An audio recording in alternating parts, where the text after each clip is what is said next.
Good morning बच्चों। कल हमने चैप्टर 13 पृष्ठीय क्षेत्रफल और आयतन पढ़ा था। इसके सभी फुल मैंने आपको पढ़ा दिए थे रूल, और मैंने आपको कल 13.1 एक्सरसाइज कंप्लीट कराई थी। आज मैं स्टार्ट करता हूँ 13.2 एक्सरसाइज। ठीक है बच्चों, चलिए क्वेश्चन देखते हैं एक्सरसाइज का। बुक्स है क्वेश्चन में, ऊंचाई 14 सेंटीमीटर वाले एक लंबवृत्तीय बेलन का वक्र पृष्ठ क्षेत्रफल 88 सेंटीमीटर स्क्वायर है, तो बेलन के आधार का व्यास ज्ञात कीजिए। तो मैंने आपको ये बेलन के पूरे रूल में बताए थे, मैं यहाँ दोबारा से आपको फॉर्मूले भी बताता चलूंगा। सबसे पहले जो दे रखा है, ऊंचाई है 14 सेंटीमीटर, तो बेलन की जो ऊंचाई है बच्चों, एच कहते हैं ऊंचाई को। ऊंचाई कितनी दे रखी है इसमें? 14 सेंटीमीटर। ये सब बेलन के लिए चल रहा है क्योंकि वो एक बेलन बोल रहा है इसमें। चलिए, ऊंचाई होगी 14 सेंटीमीटर और कह रहा है लंबवृत्तीय बेलन का वक्र पृष्ठ क्षेत्रफल। तो वक्र पृष्ठ क्षेत्रफल लिख लीजिए इसका, वक्र पृष्ठीय क्षेत्रफल को लिख लीजिए। यहाँ पर कितना दिया हुआ है बच्चों? यहाँ पर 88 वर्ग सेंटीमीटर, ये लिख लीजिए। अब कह रहा है बेलन के आधार का व्यास ज्ञात कीजिए, यानी हमें यहाँ बच्चों क्या करना है? व्यास ज्ञात करना है, यानी इंग्लिश में इसे डायमीटर हमें ज्ञात करना है। ठीक है बच्चों, यहाँ पे चलिए अब क्या करते हैं यहाँ पे हम सबसे पहले इसका वक्र पृष्ठ देखिए। बेलन का वक्र पृष्ठ होता क्या है? बेलन का वक्र पृष्ठ होता क्या है बच्चों? ठीक है, यहाँ पे बेलन का वक्र पृष्ठ क्या लिखेंगे? चलिए क्या लिखेंगे यहाँ पे? बेलन का वक्र पृष्ठ क्या होता है बच्चों? मैंने बताया था आपको 2 पाई आर एच, ये बेलन का वक्र पृष्ठ होता है। और वक्र पृष्ठ उसने दिया हुआ है कितना? 88 दिया हुआ है। कितना दिया हुआ है बच्चों? 88 दिया हुआ है। तो 2 as it is multiply of pi का मान आपको पता है, पाई होता है 22/7। चलिए 22/7 एंड देन आर आपको निकालना है। देन मल्टीप्लाई ऑफ एच कितना दिया हुआ है बच्चों? यहाँ पे 14 दिया हुआ है। अब इसे सोल्व कैसे करेंगे? देखिए 7 तो मल्टीप्लाई में, या 7 से 14 को कैंसिल कर दिया। 7 2 जा 14, 7 दूनी 14 हो गया। अब ऊपर की चीजें सब ये इसके बटे में 88 एंड अपॉन में क्या जाएगा? 2 गुणा 22 और गुणा 2, ये आपका बटे में, और हमें आर का मान अब निकाल लेंगे। चलिए काटिए से, 22 चौक 88 होते हैं, ऊपर 4 रह गया और नीचे 2 दूनी 4 आ गया, और 4 एकम 4, तो आर का मान वैल्यू आ गई आपकी 1, और ये सेंटीमीटर में है तो आप इसे लिख दीजिए 1 सेंटीमीटर। अब हमारे पास आंसर क्या था बच्चों? ये आपसे व्यास, और हमने पढ़ा क्या व्यास को? व्यास बराबर होता है 2 गुणा त्रिज्या, ये तो होता है। तो लिखेंगे इसे 2 गुणा त्रिज्या है 1, तो 2 एकम 2 सेंटीमीटर। तो व्यास कितना है बच्चों? यहाँ पे आंसर आपका 2 सेंटीमीटर, ये आंसर हो जाता है। ठीक है बच्चों, यहाँ पे बच्चों ये क्या करा हमने यहाँ पे कि एक ऊंचाई, इसमें क्वेश्चन में क्या दे रखी बच्चों? धातु की एक चादर से 1 मीटर ऊंची, तो ऊंचाई तो दे दी कितनी आपको? h 1 मीटर एंड 140 सेंटीमीटर व्यास था, तो व्यास हो गया 140 सेंटीमीटर। और जब भी व्यास दिया होता है तो हम क्या करते हैं बच्चों? इसकी त्रिज्या निकालते हैं। यानी त्रिज्या कैसे निकलेगी? व्यास की आधी कर देते हैं, तो यह आ गया 70 सेंटीमीटर।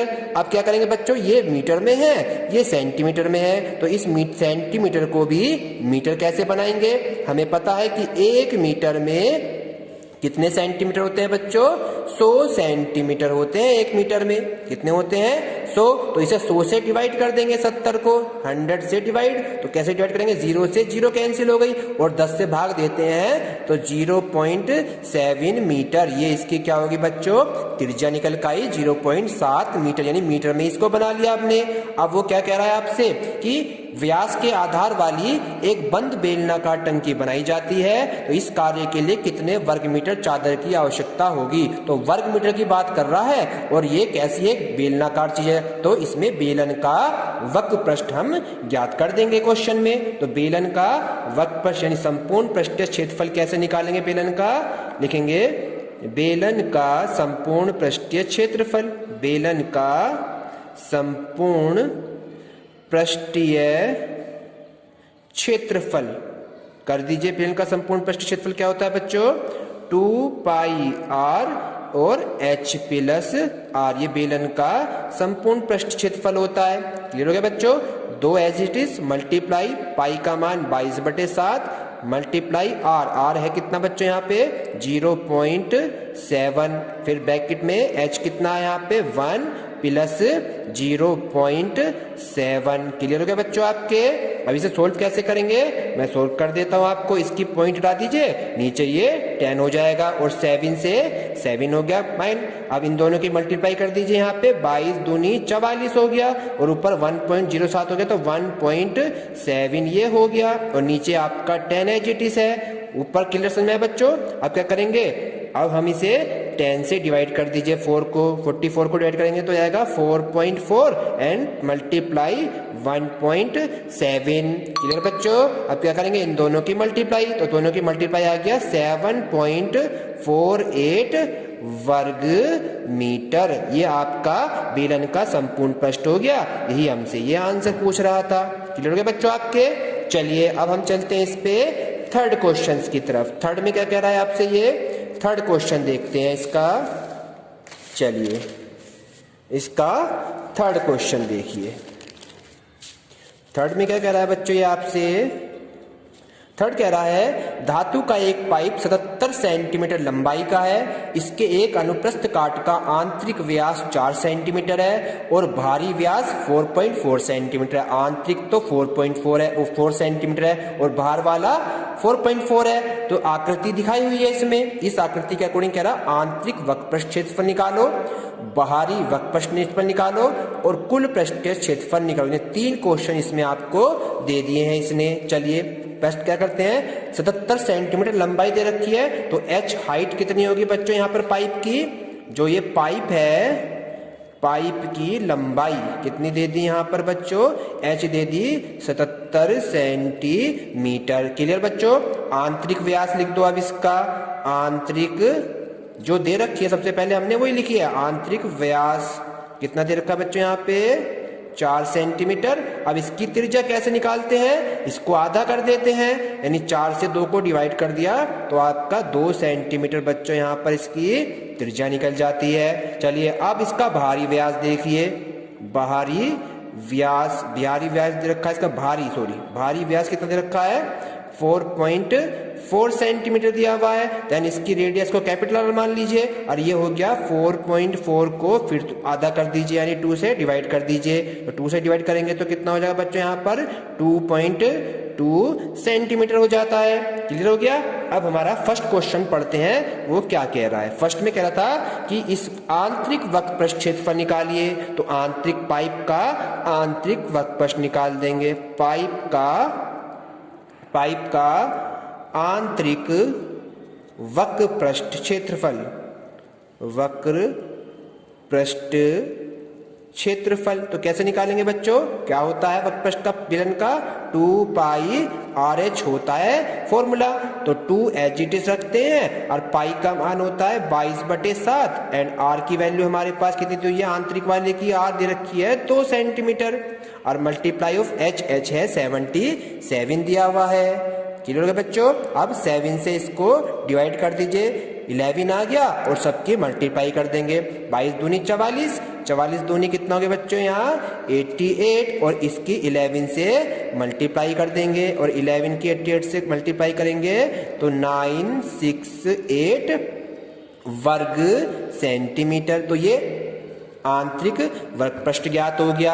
अब इस प्रकार हम क्या बच्चों ज्ञात करेंगे, इसका बाहरी वक्रपृष्ठ ज्ञात करेंगे। चलिए इसका सेकंड पार्ट देख लेते हैं। सेकंड में कह रहा है कि पाइप का बाहरी वक्रपृष्ठ ज्ञात कीजिए, तो बाहरी वक्रपृष्ठ देख लीजिए, बाहरी वक्रपृष्ठीय क्षेत्रफल निकालेंगे तो फॉर्मूला क्या होता है इसका भी वही रहेगा, बस 2 पाई, यहाँ पर कैपिटल H लिख देता हूं मैं, कैपिटल R। तो यहाँ पे 2 मल्टीप्लाई ऑफ 22/7 और R की वैल्यू यहाँ पे है 2.2 क्योंकि भारी त्रिज्या ये है 2.2 और H दोनों का सेम है वो है 77। फिर 7 से डिवाइड कर दीजिए 11 हो जाता है, ऊपर की मल्टीप्लाई करेंगे सबकी इनकी। तो मल्टीप्लाई कैसे करेंगे, यहाँ पे 22 दूनी 44 हो गया, ये रहा 44, क्लियर बच्चों। और इसकी मल्टीप्लाई 11 से और फिर 2.2 एज इट इज, इन दोनों की मल्टीप्लाई कर लीजिए, ये हो गया 484 और मल्टीप्लाई अभी भी 2.2 से करनी है, तो इसकी मल्टीप्लाई करेंगे तो 1064.8 इतने वर्ग सेंटीमीटर, यानी कि 1064.8 वर्ग सेंटीमीटर, ये हो गया पाइप का बाहरी वक्रपृष्ठ। 2 आंसर हो गए।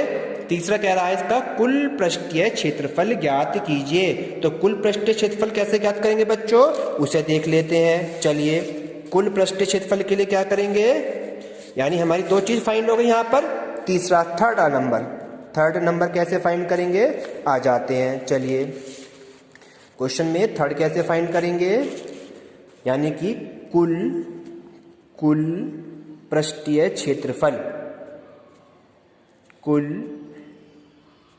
पृष्ठीय क्षेत्रफल वो कैसे फाइंड करेंगे बच्चों यहाँ पे हम, यानी कि आपका आंतरिक पृष्ठ जो है, आंतरिक वाला ये ले लिया, आंतरिक पृष्ठीय क्षेत्रफल प्लस बाहरी वक्रपृष्ठ क्षेत्रफल जो है, दोनों को प्लस करा, बाहरी वक्रपृष्ठ, एंड देन आपका प्लस होएगा जो दोनों वलय हैं, यानी कि एक वलय आपकी नीचे बन रही है ये रही, ठीक, और एक वलय ऊपर बन रही है, और इस वलय का आपको क्या निकालना है, क्षेत्रफल। तो लिखेंगे यहाँ पे प्लस दोनों वलय है ना,